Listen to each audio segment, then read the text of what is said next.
Hola, buenas, ¿cómo está mi hermano y mi hermana? Es una bendición poder estar con ustedes otra vez compartiendo palabra de Dios. Hoy tengo un tema importante, un tema interesante, un tema que es importante y necesario que podamos entender y que podamos conocer también. Este tema se llama Perdidos en la Iglesia. Perdidos en la Iglesia.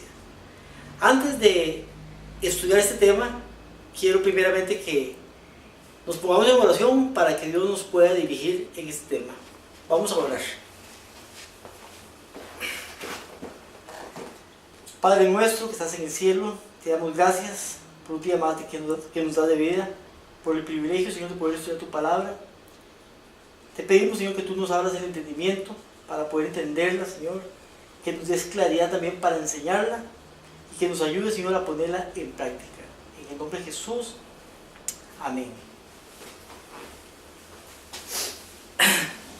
Como le dije, mi querido hermano y mi querida hermana, perdidos en la iglesia. Es importante entender este tema porque a veces concentramos el esfuerzo evangelístico en predicar fuera de la iglesia. Y es importante, muy importante. Pero debemos de entender también y saber que también dentro de la iglesia hay personas que están perdidas y que necesitan ser encontradas, que necesitan ser salvas, que necesitan de Jesucristo también. Antes de entrar de lleno en el tema, quiero primeramente explicar algunos tipos y antitipos. Recuerde que la historia antigua del pueblo de Israel en este caso sería un tipo de lo que es el futuro también. O sea, se viene a complementar. Tiene un doble cumplimiento o un doble propósito en este caso.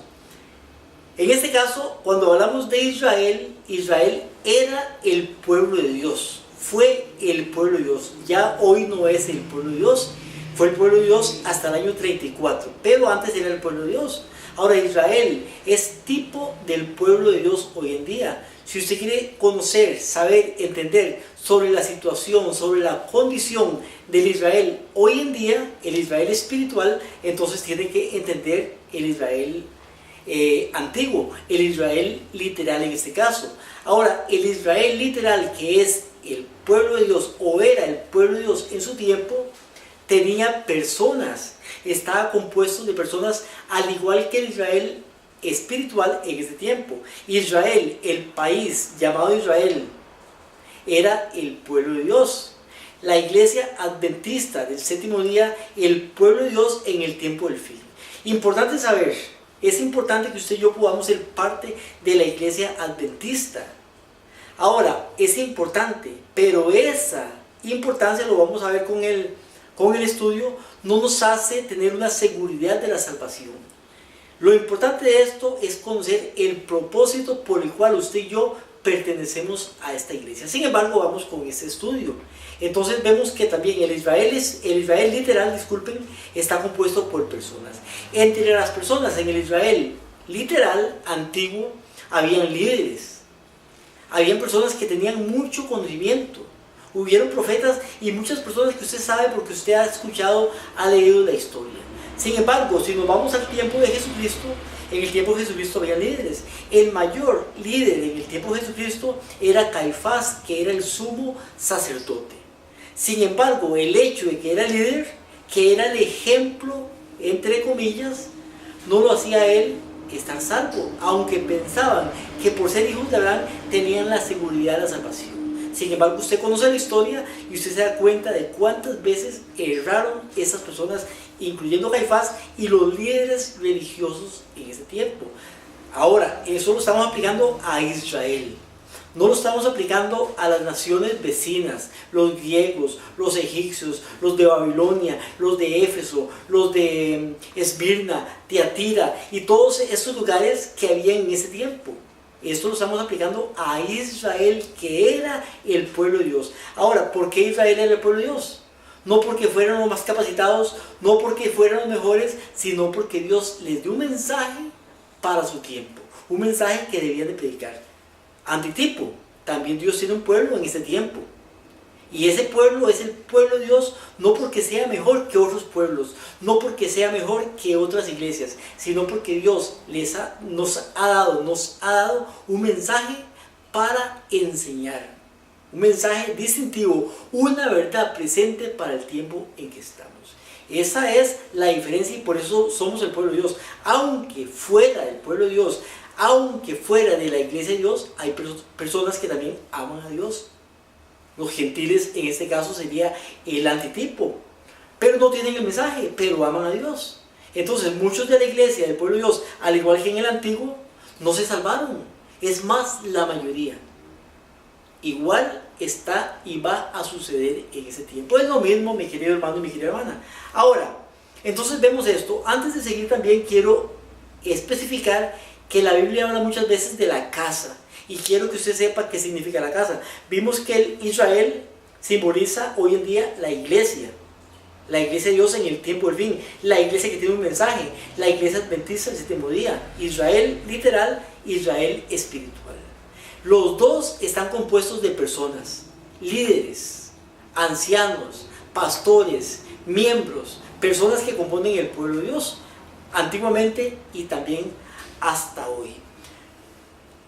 Vemos ahora también la casa. Muchas veces Jesucristo hablaba de la casa. ¿Qué simboliza la casa en profecía o qué simboliza en este caso? Si vamos a Malaquías, en el capítulo 3, en el versículo 10, porque esto es importante saberlo para poder entender el tema que estamos enseñando o que vamos a enseñar. Dice Malaquías 3, con respecto a la casa estamos hablando ahorita, no estamos hablando de diezmos, estamos hablando de la casa.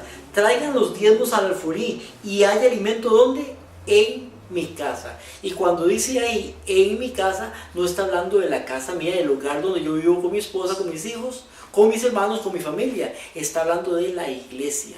Cuando dice, lleven los diezmos al alfolí y haya alimento en mi casa, está hablando de la iglesia. Si vamos a Mateo capítulo 5 y versículo 15, Mateo capítulo 5 y versículo 15 nos habla también en el Sermón del Monte, por cierto. Vamos a ver. Nos habla también sobre la casa. Pero ahí se refiere a la iglesia también, aunque dice la casa. Mateo 5. Dice, ni se enciende un candil y se pone debajo del almud, sino sobre el candelero y alumbra a todos los que están en la casa. Dice, alumbra a todos los que están, ¿dónde? En la casa. Entonces la casa lo que representa en este caso es la iglesia. Alumbra a todos los que están en la casa. Mateo capítulo 7. Y voy un momentito a ver si lo encuentro. Vamos a ver. Dice Mateo 7:24. Cualquiera pues que oye estas mis palabras y las hace, le compararé con un hombre prudente. Recuerde las vírgenes prudentes. Con un hombre prudente que edificó su casa, que edifica su casa sobre la roca. La roca es Jesucristo. O sea, su casa es edificada sobre la roca. Aquí no está hablando de una casa, de un hogar, está hablando de la iglesia, edificada sobre la roca que es Jesucristo. Dice, descendió lluvia, vinieron ríos, soplaron vientos, golpearon contra la casa y no cayó porque estaba fundamentada sobre la roca. Una iglesia que se fundamenta sobre la roca, que es Jesucristo, es una iglesia que no va a caer. Pero dice, y todo el que oye estas mis palabras y no las hace, es comparado con el hombre insensato que edifica su casa sobre la arena. Una iglesia edificada sobre la arena. Descendió lluvia, vinieron ríos, soplaron vientos, dieron con ímpetu sobre la casa y cayó y fue grande su ruina. Ahí está hablando de la iglesia que no es edificada sobre la roca, que es Jesucristo, sino sobre la arena. Si leemos vamos a ver, Timoteo, sería 1 Timoteo 3:14.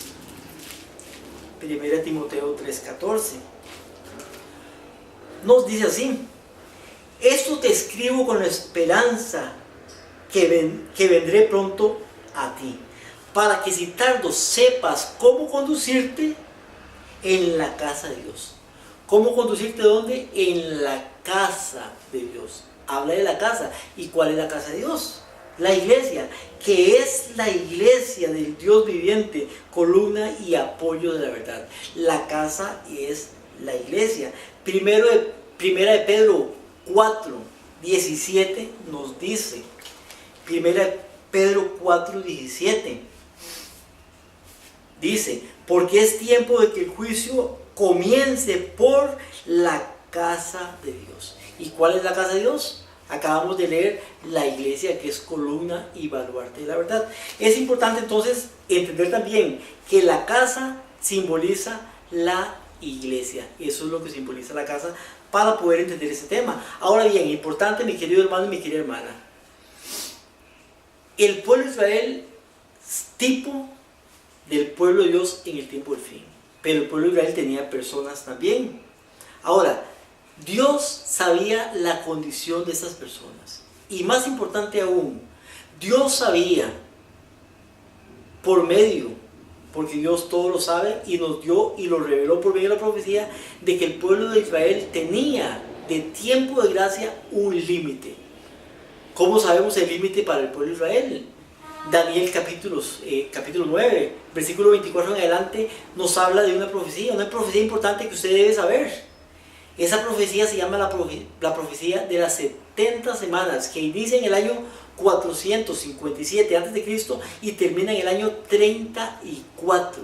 Ese fue el tiempo que se le dio a Israel de gracia, el año 34. Ya estaba escrito desde antes, mucho antes. Ya Jesucristo, cuando estaba en la tierra, cuando vino hace 2000 años, ya lo sabía. Él sabía la necesidad de predicar, de enseñar a el pueblo de Israel, porque tenía un tiempo de gracia muy corto todavía. Entonces, eso también es importante. Jesucristo sabía esa necesidad y por tanto se iba a dar lo que vamos a ver. Ahorita vemos esto de nuevo para que veamos el tipo y el antitipo, pero hay un tiempo de gracia que termina para ellos, que terminó para ellos, que tenía un tiempo límite, había una fecha establecida, y también hay un tiempo de gracia límite para nosotros como pueblo de Dios en el tiempo del fin. Seguimos entonces. Lucas capítulo 15. Lucas capítulo 15, el Señor Jesucristo cuenta 3 parábolas, 2 pequeñas y una más grande. Pero esas 3 parábolas, como vamos a ver, se aplican al pueblo de Dios.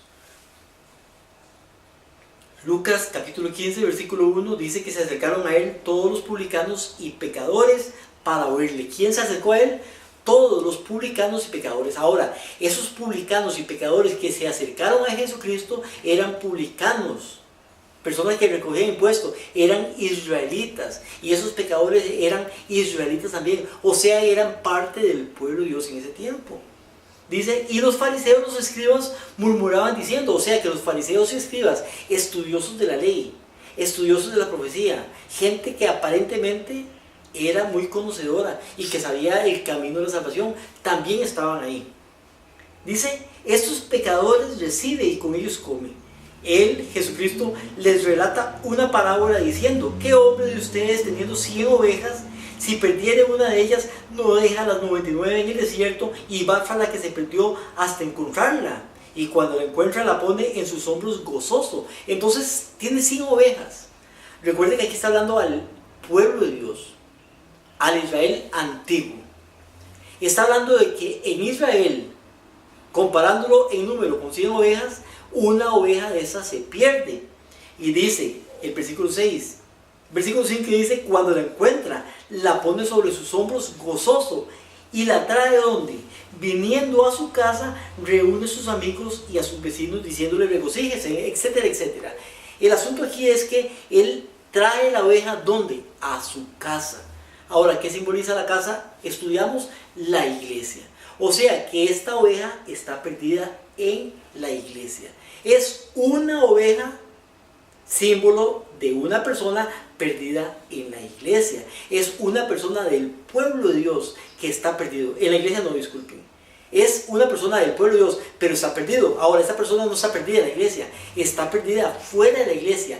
Hay que ir a buscarla, rescatarla y traerla a la casa, o sea, a la iglesia.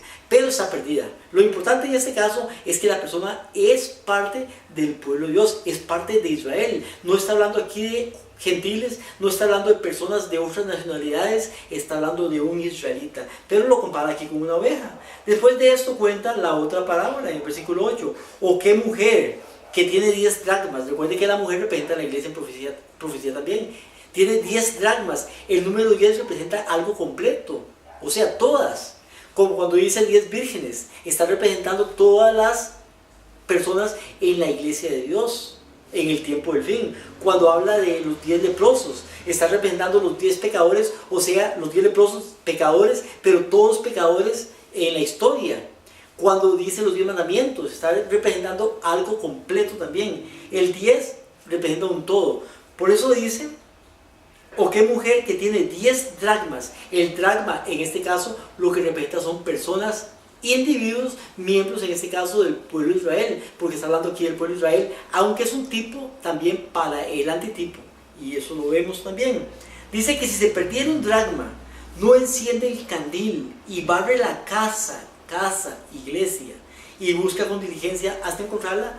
Aquí no vamos a entrar en detalle, usted conoce la historia, pero vemos que esta mujer barre la casa, o sea la iglesia, para encontrar esta dracma que estaba perdida. Ahora, aquí lo que está simbolizando es una persona perdida dentro de la iglesia. Vimos la oveja perdida, es una oveja, es un miembro del pueblo de Israel, perdido pero fuera de la iglesia. No sabía que estaba perdido, pero estaba perdido, necesitaba ser rescatado. Ahora vemos otro ejemplo, es un dracma que está perdido en la iglesia, no fuera, sino en la iglesia. La oveja tuvieron que traerla en sus hombros a la casa, o sea, a la iglesia. Esta dracma está dentro de la iglesia.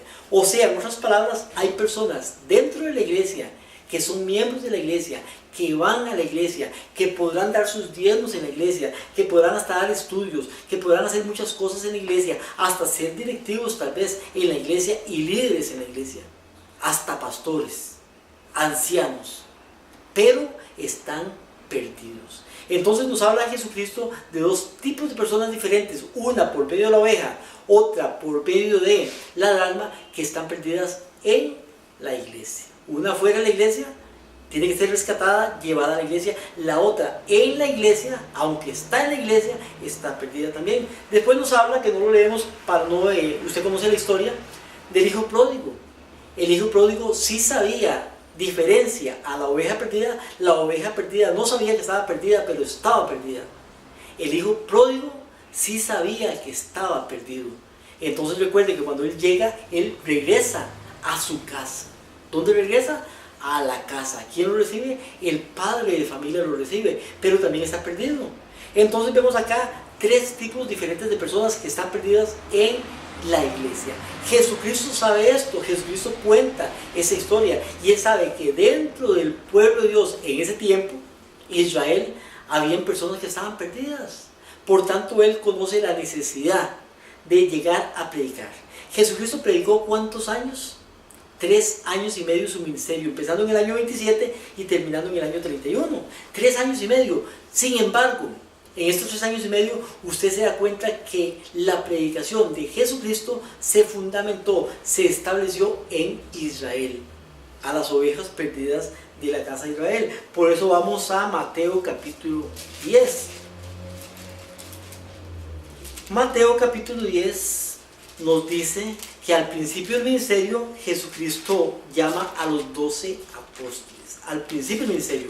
Recuerde que es al principio del ministerio, o sea, en el año 27. Dice entonces, llamando a sus 12 discípulos, recuerde que es el número 12. El número 12 es un número también simbólico y profético. El número 12 representa plenitud. Ahora, si usted multiplica 12 por 12, o sea, la plenitud por otra vez la misma plenitud, 12 por 12 le da 144. Por eso los 12 son símbolo, o los 12 apóstoles son símbolo de los 144,000 en el tiempo del fin. Dice, entonces llamando a los 12 discípulos, les dio potestad contra espíritus inmundos, para que los que echaran fuera sanaran toda enfermedad y para que los echaran fuera sanaran toda enfermedad y toda dolencia. Y los nombres de los discípulos, dice los nombres, ya usted los sabe, los conoce. Después dice en el versículo 5, a estos 12 envió Jesús. ¿Qué hizo Jesús con ellos? Dice que los envió. Y les mandó diciendo, no vayan por el camino de los gentiles. ¿Por dónde no? Por el camino de los gentiles. ¿Quiénes eran los gentiles? Los gentiles eran cualquier país. Recuerden que en el tiempo igual que en el tiempo ahora, hay muchos países en el mundo. En este tiempo estaba Israel, pero también alrededor de Israel había muchos países. Israel era el pueblo de Dios como país. Los otros países no eran el pueblo de Dios. Y habían aún poblados que eran poblados, en este caso, valga la redundancia, por personas que no eran israelitas. Por eso Jesús les dice, no vayan por camino de los gentiles. O sea, esa predicación que ellos iban a dar no era para los gentiles, era para los israelitas, como usted lo acaba de decir. Dice, no vayan por el camino de los gentiles, ni entren en la ciudad de los samaritanos, ni gentiles ni samaritanos, ninguna persona que no fuera israelita. Y yendo predicar, dice más bien el 6, disculpen, sino ir antes a las ovejas perdidas de la casa de Israel. ¿A dónde? A las ovejas perdidas de la casa de Israel. Jesucristo sabía que en la casa de Israel, la iglesia, que en la casa de Israel, en el pueblo de Dios, en ese tiempo, habían ovejas perdidas. Y usted conoce la historia. Aquí está hablando del tiempo de Jesucristo, el mensaje aquí, la historia la relata Mateo en este caso, pero usted y yo conocemos la historia. Y nos damos cuenta de que muchos fueron los que se perdieron en ese tiempo. ¿Quién dije ahora era el máximo dirigente del pueblo de Israel en ese tiempo? Era Caifás. Estaba también secundándolo Anás. Y había muchos líderes religiosos. Esos líderes religiosos se perdieron, incluso tuvieron que ver con la muerte de Jesucristo. Imagínese usted. Y eran los líderes en los que supuestamente el pueblo debía de confiar. La dirigencia, el Sanedrín, la conferencia. Sin embargo, ellos, como usted bien lo sabe, estaban mal. Y es algo que se repite en la historia de la humanidad. Es el tipo del antitipo. Y lo dice la palabra. Entonces, lo importante que quiero que quede claro acá es que Jesucristo sabía que habían ovejas perdidas en la casa de Israel y que debían de ser salvas. Usted se acuerda de un señor que se llamaba Nicodemo. Nicodemo era una persona importante, un principal allá en el Sanedrín. Era un dirigente de Israel que aparentemente, y no aparentemente, realmente sabía mucho, conocía la Biblia. Sin embargo, usted sabe que esa persona estaba perdida. Esta persona se arrima a Jesucristo. Juan capítulo 3, y usted conoce la historia.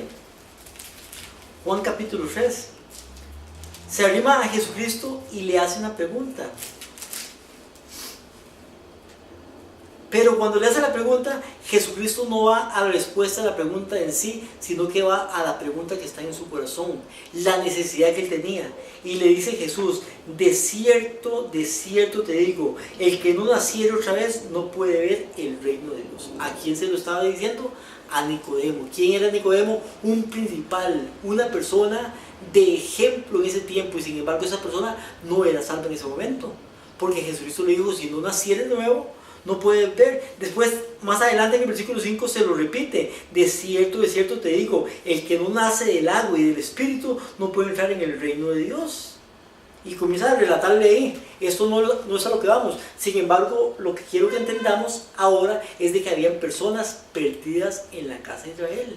Entonces, el tiempo para Israel como pueblo de Dios, recuerden, se terminaba en el año 34. Jesús inicia el ministerio en el año 27, quedaban solamente 7 años. Y había una necesidad de predicar un mensaje en el pueblo de Israel. Hoy en día, mi querido hermano y mi querida hermana, el juicio investigador empezó en 1844 con el juicio de los muertos. El juicio de los muertos va a terminar, está a punto de terminar, está terminando. ¿Y qué sigue después? El juicio de los vivos. Ahora, cuando venga el juicio de los vivos, van a ser leídos de los nombres de las personas que estén vivas. Pero, repito, ¿con quién empieza el juicio de los vivos? Dice en Pedro también que el juicio empieza, lo acabamos de leer, por la casa de Dios. ¿Qué es la casa? La iglesia. O sea, el pueblo de Dios es el que va a iniciar el juicio. O sea, en otras palabras, mi querido hermano, para que le quede más claro, la iglesia adventista del séptimo día, que es el pueblo de Dios, es el que va a empezar con el juicio. O sea, el juicio empieza por la iglesia adventista del séptimo día. O sea, que la iglesia, al igual que el pueblo de Dios en el tiempo antiguo, el Israel literal, tenía una necesidad porque había ovejas perdidas en la casa de Israel. Ahora, ¿hay ovejas perdidas o no? En la casa de Israel. ¿Y cuál es la casa de Israel en este tiempo? Es el Israel espiritual, la iglesia adventista. pero la iglesia adventista no está haciendo la obra que debe de hacer porque muchas personas que están en la iglesia adventista lamentablemente están perdidas. Entonces hay una necesidad de predicar. Por eso dije al principio, es importante hacer esfuerzos para predicar afuera, pero al igual que acá, lo leemos en la Biblia, Jesucristo hizo esfuerzos y sus discípulos para predicar adentro, porque de adentro tenía que salir ese remanente para poder predicar afuera. Ahora recuerde que después de que se termina la gracia para el pueblo de Israel, en el año, bueno, después de que se termina la gracia, viene, Jesucristo muere, pero los apóstoles están reunidos en el aposento alto. ¿Cuántos habían reunidos? 120. ¿Cuántos israelitas habían? Miles, montones de israelitas. Sin embargo, los que estaban reunidos en el aposento alto eran 120. Eso fue el remanente en ese tiempo.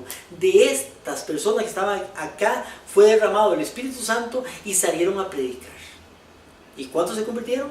Dice que 3,000 personas. Pero hay algo importante. ¿De qué lugar, de dónde eran esas 3,000 personas que se convirtieron? Hechos, capítulo 2, nos dice que Pedro comenzó a predicar. Ahora, estaba en el Pentecostés.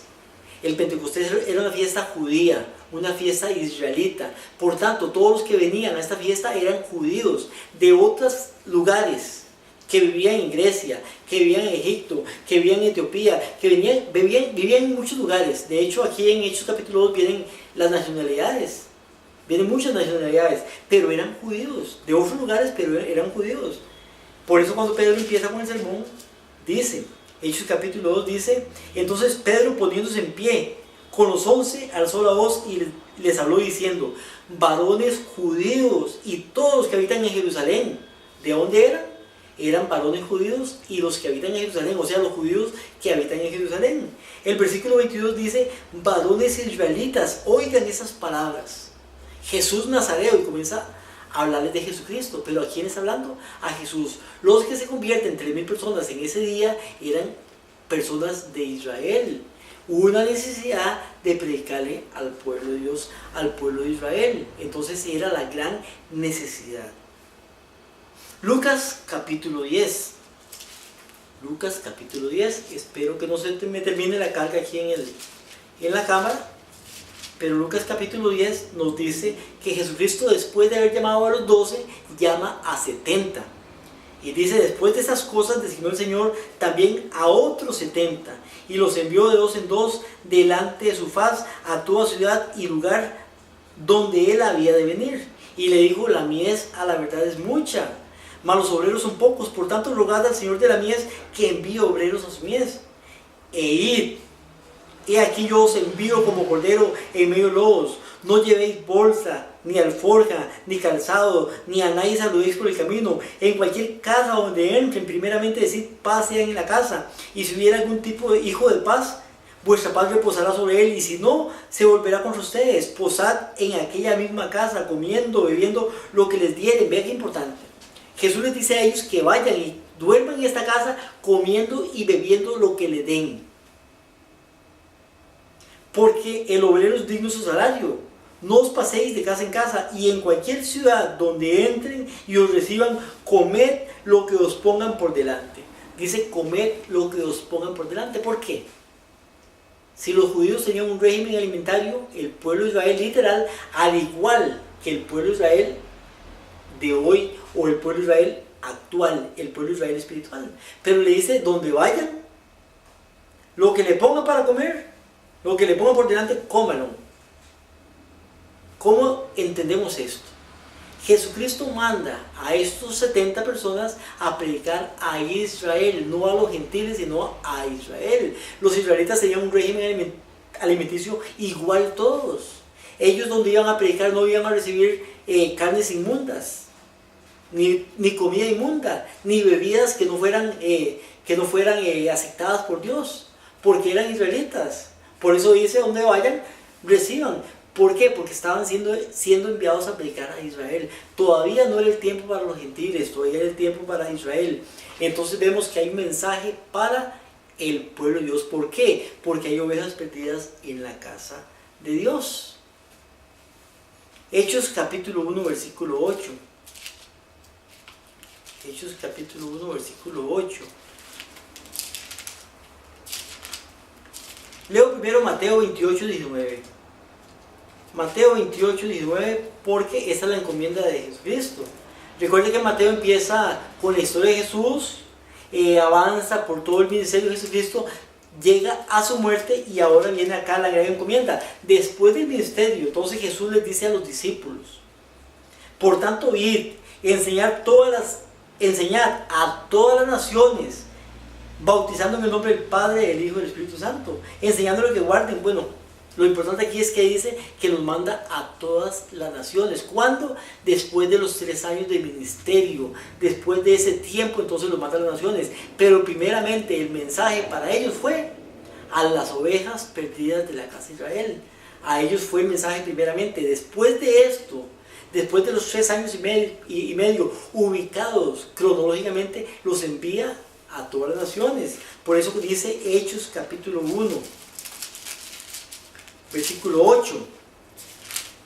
Aquí relatado por Lucas en este caso. Pero recibiréis poder cuando haya venido sobre ustedes el Espíritu Santo, y me seréis testigos a la vez en Jerusalén. Recuerde que el Pentecostés fue en Jerusalén. El Pentecostés es después de esto. Dice, me seréis testigos en Jerusalén. Después dice, en toda Judea. Después dice, en Samaria y hasta lo último de la tierra. O sea, primeramente Jerusalén, después Judea, pero ahora sí, dice, después en Samaria y en toda la tierra. Recuerde que Samaria representa, en nuestro caso, en nuestro tiempo, a las religiones que no tienen la verdad. Religiones que predican a Jesucristo, pero que no tienen la verdad. Donde hay personas que aman a Jesús a su manera, pero no conocen la verdad. Por eso es necesario que vaya el Evangelio, las buenas nuevas, esta verdad, la verdad presente, a este lugar, a Samaria. Pero dice a los confines de la tierra. Entonces recuerde que después del Pentecostés se convierten 3,000 israelitas, y cuando se convierten estos, después viene la muerte de Esteban, y usted conoce la historia, viene la persecución y los discípulos son esparcidos por todo lugar y el Evangelio es esparcido a todo lugar. Pero los primeros 3 años y medio, y aún en este tiempo, que está dentro de los 3 años y medio, en este tiempo todavía, un poquito después de los 3 años y medio, por aquello que me lo tome a mal, todavía aquí era el Evangelio predicado a los israelitas. ¿Por qué? Porque Jesucristo sabía que el pueblo de Israel necesitaba de salvación, que habían ovejas perdidas en la casa de Israel. En nuestro tiempo también, mi hermano y mi hermana, hay una obra que hacer dentro de la casa de Dios. Hay ovejas perdidas en la casa de Israel. La iglesia adventista del 7º día es el pueblo de Dios en el tiempo del fin. No porque seamos mejores, no porque estemos más capacitados, sino porque tenemos un mensaje diferente, un mensaje especial, el mensaje triple angelical que predicar al mundo. Pero hay ovejas perdidas en la casa de Israel, en el liderazgo, pastores, ancianos, directivos, miembros perdidos en la casa de Israel que necesitan también de un mensaje de salvación. Por tanto, hay una obra que hacer dentro de la iglesia. Muchas veces tomamos nuestros tiempos, nuestras armas y lo que hacemos para predicar fuera de la iglesia. Pero a veces nos olvidamos de que hay ovejas perdidas en la casa de Israel. Hay una obra importante, mi querido hermano y mi querida hermana, que hacer dentro de la iglesia. Cuando esa obra sea hecha, mi querido hermano y mi querida hermana, Dios está mandando obreros para que prediquen, para que enseñen, para que toquen el corazón. El Espíritu Santo sí que hace la obra, pero también Dios usa a los hombres para que sean utilizados por el Espíritu Santo. Ahora bien, cuando pase esto, viene el juicio. El juicio empieza por la casa de Dios. El juicio de los muertos está por terminar. El juicio de los vivos sigue. Al igual que el pueblo de Israel se terminó el tiempo de gracia en el año 34. Hoy en día el pueblo de Israel no es el pueblo de Dios. Sin embargo, un israelita, si quiere pertenecer al pueblo de Dios, tiene que aceptar a Jesucristo como Señor y Salvador. Aceptar a Jesús como Señor y Salvador. Pero el tiempo de gracia también acaba, también termina para el pueblo de Dios. El juicio empieza en la casa de Dios. Usted y yo somos los primeros que vamos a ser enjuiciados. Por tanto, Dios ve la necesidad de que haya un mensaje para este tiempo. Es hora, mi hermano y mi hermana, de elegir. Si servimos a Dios como Él quiere, como Él nos manda, o si seguimos esta vida mundana. Y usted sabe lo que está sucediendo hoy con el pueblo de Dios, y como describe al pueblo de Dios el mensaje de la iglesia de la Odisea. Una iglesia que no está ni fría ni caliente, sino que está tibia, o sea, está tranquila. Un pie en el mundo, un pie en la iglesia. Ni completamente mundano, ni completamente cristiano. Es algo que tiene que cambiar. Pero si seguimos así, mi querido hermano y mi querida hermana, lo que va a pasar es que cuando su nombre sea leído, cuando mi nombre sea leído en el libro de los cielos, va a ser borrado. Y si es borrado, ya no hay oportunidad. Aunque estés viviendo, ya no hay oportunidad. Entonces debemos de hacer el propósito de entregarnos realmente a Cristo, como lo hizo Nicodemo, y poder ser sellados para poder predicar un mensaje en el tiempo del fin. Este remanente que va a quedar de Israel, lo mismo que los 12 apóstoles, lo mismo que los 70, lo mismo que los 120 que estaban en el aposento alto, van a predicar ahora sí a toda nación, tribu, lengua y pueblo, porque el mensaje de los 3 ángeles es a toda nación, tribu, lengua y pueblo. Pero antes también tiene que haber un mensaje para la iglesia. El mensaje de la Odisea es el mensaje que no es para el mundo, es el mensaje para la iglesia. Si usted no acepta este mensaje, el mensaje de la Odisea, y no acepta su condición, y no acepta el remedio, entonces ¿de qué nos va a servir? Porque vamos a quedar fuera. Pero después de esto, un remanente va a quedar, que espero que usted y yo estemos en ese remanente, y vamos a predicar el fuerte pregón, ungidos por el Espíritu Santo, no por medio de la radio, no por medio de la televisión, no por medio de antenas y muchas cosas de ese tipo, no por tanto dinero, sino por el Espíritu Santo, el segundo Pentecostés, y muchas personas de afuera, de Samaria y del último de la tierra, ateos y todo lo que usted quiera imaginarse, van a escuchar el mensaje, y muchos de ellos van a unirse al pueblo de Dios, llenando los campos de aquellos que estuvieron por muchos años en el pueblo de Dios, pero que no hicieron una real conversión ante Jesucristo. El llamado, mi querido hermano y mi querida hermana, es que primero usted reciba el mensaje.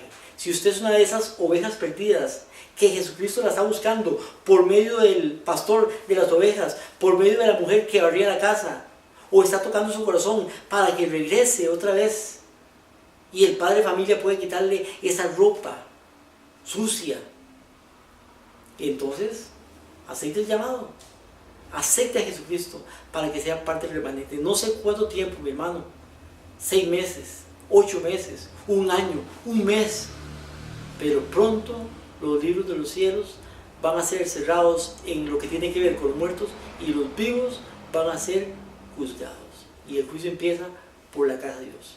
Preparados para ese juicio, como dice Mateo. Termino con esta cita, ya lo leímos, capítulo 10, versículo 6, sino id antes a las ovejas perdidas de la casa de Israel. En la casa de Israel también habían ovejas perdidas. En la casa del Israel actual también hay ovejas perdidas. No porque se llame pastor, no porque se llame anciano, no porque se llame líder, no porque se llame director, quiere decir que sea salvo. La iglesia no me va a salvar. Es importante ir a la iglesia porque tenemos un mensaje, un propósito. Pero si no acepto a Cristo, si Jesucristo no entra en mi corazón, si no tengo una vivencia y un testimonio personal que refleje que realmente he aceptado a Jesucristo, entonces lamentablemente no voy a ser salvo, mi querido hermano, por más sábados, por más diezmos y por más que esté dando o haciendo. La salvación no es por obras, la salvación es por fe en Jesucristo, pero también dice Mateo capítulo 7, versículo 20, por sus frutos los conoceréis. Los frutos de un verdadero cristiano se van a ver en la vida de ese cristiano. Que Dios lo bendiga, mi querido hermano y mi querida hermana, y espero que pueda ser de utilidad este pequeño sermón para su vida. Bendiciones.